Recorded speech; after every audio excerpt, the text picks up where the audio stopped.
The moment the young man became insolent, the beautiful woman embraced him, but a few minutes later, the woman noticed a significant increase in her strength. In fact, a few minutes earlier, just as the young man was about to receive a fatal blow, she had acquired the gift pack of insolence. Not only had the constitution of the Cruiser Bureau awakened, but the new Pro 6 system had also been activated. She broke free from the curse of blood poison, regained her strength, and defeated her opponent with a single blow. The beautiful woman, who had witnessed this, gave him an intense gaze. The young man was overjoyed when suddenly a mission arrived from the system. Before he could fully understand the mission, the system began to introduce the beautiful woman beside him. This made the young man's heart leap, so he immediately told her that he could break her poison and help her escape, but only if she and he piloted the machine. Upon hearing this, the beautiful woman fiercely cursed him, calling him a lustful man. Seeing this, the young man looked disappointed and said there was nothing he could do if she didn't want to. However, considering that he had indeed broken the deadly bond, the beautiful woman would grasp at straws unless the enemy was defeated.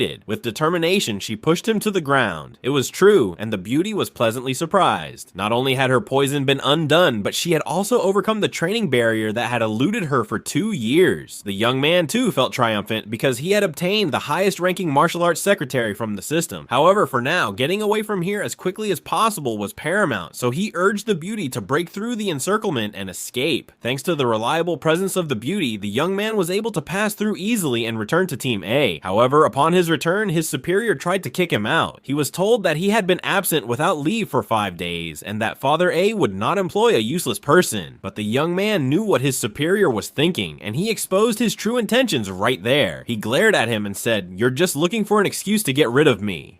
Just then, the young man's uncle rushed in to help, explaining that he had been away for the past few days to rescue the princess. However, his superior did not believe him and immediately scoffed, saying that with his abilities, he could at least save his own life, and drew his sword to capture them both.